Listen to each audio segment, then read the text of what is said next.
Sudah bukan menjadi rahasia lagi bahwa tanah Indonesia kaya akan sumber daya alam yang menjadi penopang penghidupan termasuk minyak bumi dan gas. Mengenai keberadaannya sendiri, sampai saat ini diketahui ada sejumlah wilayah yang menjadi pusat pengelolaan atau kilang minyak yang memiliki potensi penghasil migas terbesar di Indonesia, salah satunya Riau. Melansir idxchannel.com, Riau berada di peringkat pertama sebagai kota penghasil minyak bumi terbesar di Indonesia. Dengan jumlah minyak mentah diperkirakan mencapai sekitar 365.000 barel per hari, atau sebanyak sepertiga dari seluruh produksi minyak harian di Indonesia. Membahas secara spesifik mengenai wilayah kerja pengolahan minyak bumi di Riau, ada satu lokasi yang nyatanya sudah beroperasi jauh sebelum Indonesia merdeka, dan hingga saat ini menjadi wilayah kerja minyak bumi tertua sekaligus terbesar kedua di Indonesia, yaitu Blok Rokan. Belakangan yang mencuri perhatian kita di mana Blok Rokan yang nyatanya sudah beroperasi selama 97 tahun di bawah kendali Chevron atau perusahaan pengelolaan energi asal Amerika Serikat.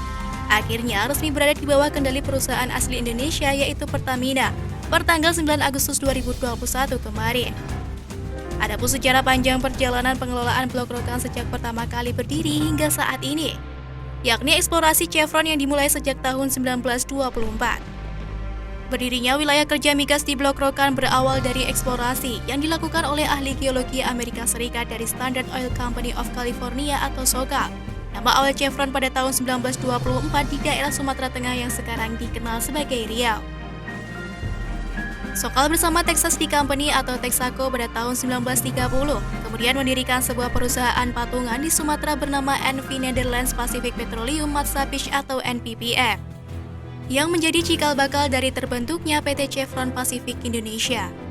PT ini yang terus melakukan eksplorasi sumur minyak meliputi sejumlah wilayah kerja lapangan pengelolaan migas, lapangan duri dan lapangan minas menjadi salah dua wilayah lapangan penghasil minyak raksasa.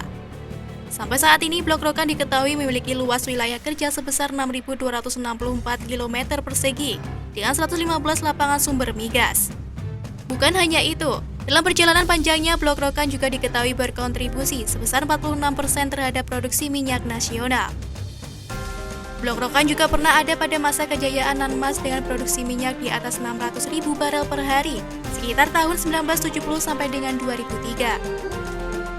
Bicara mengenai potensi, Kementerian Energi dan Sumber Daya Mineral atau ESDM memperkirakan cadangan minyak di Blok Rokan mencapai 500 juta barel hingga 1,5 miliar barel.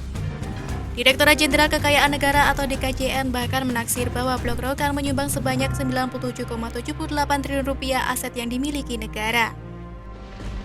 Hampir satu abad berada di bawah kendali Chevron, wilayah Blok Rokan akhirnya secara resmi berada di bawah pengelolaan pemerintah Indonesia melalui subbadan usaha milik negara Pertamina, yaitu PT Pertamina Hulu Rokan. Hal tersebut pertama kali terkonfirmasi pada 3 tahun silam, tepatnya pada 31 Juli 2018. Pertamina berhasil mengungguli Chevron yang kala itu sama-sama mengajukan proposal untuk kembali mengelola Blok Rokan setelah kontraknya akan habis di tahun 2021. Archandra Tahar, Wakil Menteri ESDM yang menjabat kala itu, mengumumkan bahwa pemerintah menunjuk Pertamina untuk mengelola Blok Rokan selama 20 tahun, mulai 2021 hingga 2041, yang mengucurkan dana investasi sekitar 70 miliar dolar Amerika Serikat atau setara 1 triliun rupiah. Sejak saat itu, persiapan pengalihan operasional pun mulai dilakukan secara bertahap antara CPI dan PHR, mulai dari segi aset, fasilitas operasional sampai sumber daya manusia, dalam hal ini pengalihan karyawan CPI ke PHR. Menyambut kembalinya wilayah Blok Rokan di bawah kelola perusahaan Indonesia, Jokowi memberikan apresiasi dan arahan serta harapan yang dapat diperoleh dari operasional Blok Rokan. Cafe Arizon Suwardi selaku Direktur Utama PHR dalam keterangan resminya menyampaikan rencana apa yang akan dilakukan pihak Pertamina dalam mengelola sumber migas di Blok Rokan dalam beberapa waktu yang akan datang. Informasi terbaru, PT Pertamina Hulu Rokan menargetkan pengeboran 400 hingga 500 sumur baru di Blok Rokan pada tahun 2022. Hal tersebut dilakukan sebagai upaya untuk mencapai target produksi minyak yang dicanangkan pemerintah, yakni 1 juta BOPD pada 2030 mendatang, dan membuat Indonesia mencapai kejayaan sebagai salah satu negara yang memegang peran penting dalam industri minyak bumi dan gas dunia.